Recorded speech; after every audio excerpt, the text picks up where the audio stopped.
Hi guys, ఎలా ఉన్నారు? మరో ఇంట్రెస్టింగ్ వీడియోతో మళ్ళీ మీ ముందుకు వచ్చాను. ఈ వీడియో చివరి వరకు చూసి నచ్చితే ఒక లైక్ వేసుకోండి. ఓకే, ఇక వీడియో స్టార్ట్ చేద్దాం. చెంచాలు పచ్చిశనగపప్పు, 2 చెంచాల మినప్పాళ్ళు, ఒక అర చెంచా మెంతులు, కావాల్సినంత కరివేపాకు, 1 చెంచా జీలకర్ర, ఒక 7 కానీ 8 కానీ ఎండుమిరపకాయలు. ఇవి మన సాంబార్ పొడికి కావాల్సిన దినుసులు. రాత రాళ్ళేరమని ఉంటే రాజ్యాలు ఎలా ఏళ్తారు అని అంటున్నారు మన ట్రేడ్ పండితులు. మనకు తెలుసు కదా, బాహుబలి సినిమా రిలీజ్ అయినప్పటి నుంచి ఎలాగైనా సరే దాని కలెక్షన్లు కొట్టాలని తమిళ తంబిలు తలకిందులుగా తపస్సు చేస్తున్నారు. కిందులు మిందులు అవుతున్నారే కానీ దాన్ని కొట్టలేకపోయారు. అప్పటి నుంచి కనీసం 1000 కోట్లన్నా కొట్టాలని పరితపిస్తున్నారు. అరిచి గీ పెట్టినా గిలగిలా కొట్టుకున్నా 1000 కోట్లు మాత్రం రావడం లేదు. ఇక ఎలాగైనా సరే 1000 కోట్లు కొట్టాలని రజనీ తాతయ్యని పెట్టి కూలీ సినిమా తీశారు. అన్ని భాషల్లో హిట్టు కొట్టాలని భాషకో బకరాన్ని పట్టుకున్నారు.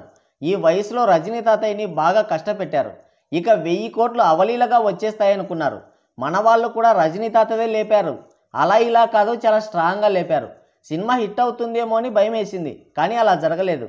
రిలీజ్కి ముందు అంతెత్తున లేచి టపాలన పడిపోయింది. లోకి మామ సాంబారు వండడానికి అన్నీ వేశాడు, అయితే గ్యాస్ అయిపోయినట్టుంది. సాంబారు సరిగ్గా ఉడకలేదు. పట్టుకోక ఇచ్చినమ్మ పీటకోడు పట్టుకు తిరిగిందని విక్రమ్ సినిమాని తీసి దాన్నే పట్టుకు వేలాడా అన్నయ్య. మొత్తానికి సినిమా అయితే పీకింది. సినిమా హిట్ అవుతుందనుకుంటే సినిమాకి వెళ్ళిన వాళ్ళు హట్ అయ్యారు. ఎందుకు ఇలా జరిగింది? అంత లేపినా అంత ఊపినా రజనీ తాతయ్యది ఎందుకు లేవలేదు? అదే సినిమా ఎక్కడ మిస్టేక్ జరిగింది? ఈ డిజాస్టర్కి రీజన్స్ ఏంటి అనేది ఇప్పుడు చూద్దాం. నెంబర్ 1, భారీ హైప్, హై ఎక్స్పెక్టేషన్స్. సినిమాలో తడి లేకపోయినా కందెన వేయని బండికి కావాల్సినంత సంగీతం అన్నట్టు మూవీ టీం కూడా ఎక్స్పెక్ట్ చేయని హైప్ పెట్టుకున్నారు ఆడియన్స్. ఎన్టీఆర్ మీద హేట్రేట్తో ఇక్కడి వాళ్ళు కూడా కూలి తెగులుతో ఊగిపోయారు. నేను వండినా ఉడకని సాంబార్కి ఇంత హైప్ ఏంటని లోకి మామకి తన మీద తనే డౌట్ వచ్చేంత హైప్ ఇచ్చారు. కానీ సినిమాలో అంత పసలేదు. నార్మల్ ఎక్స్పెక్టేషన్స్తో వెళ్ళి ఉంటే ఎంతో కొంత సాటిస్ఫై అయ్యేవాళ్ళు.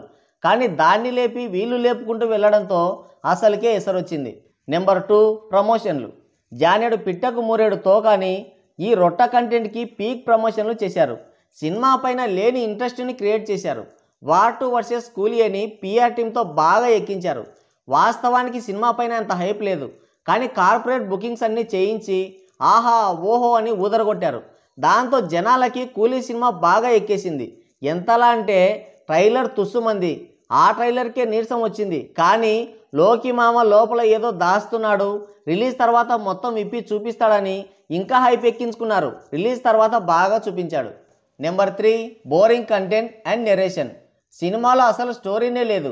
విక్రమ్ జైలర్ తరహాలో 2 స్లో మోషన్ సీన్లు, ఇంకో 2 క్యామియోస్ ప్లాన్ చేసుకొని స్టోరీని గాలి కొదిలేశాడు. గట్టిగా మాట్లాడితే రజనీ బిల్డప్ తప్ప ఆ బిల్డప్ని ఎలివేట్ చేసి ఎమోషనల్ కంటెంట్ లేదు. హీరో అది, హీరో ఇది అని డబ్బాలు కొడుతుంటారు.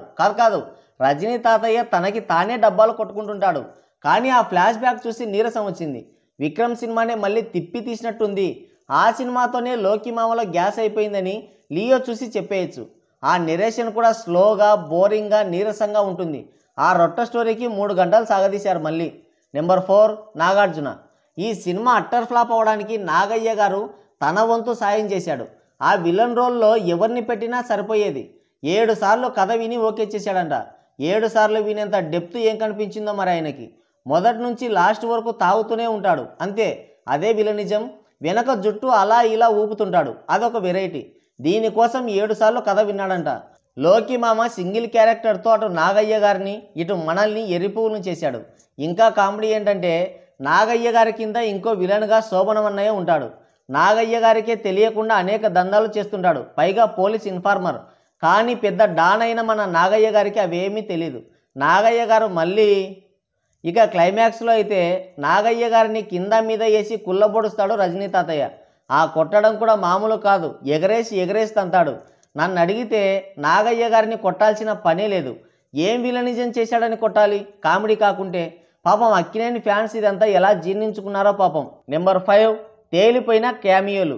కూలీ సినిమాలో రజనీ, నాగార్జున, అమీర్ ఖాన్, ఉపేంద్ర, శోభిన్ ఇంతమంది ఉండడంతో ప్రేక్షకుల్లో ఏదో తెలియని ఎగ్జైట్మెంట్.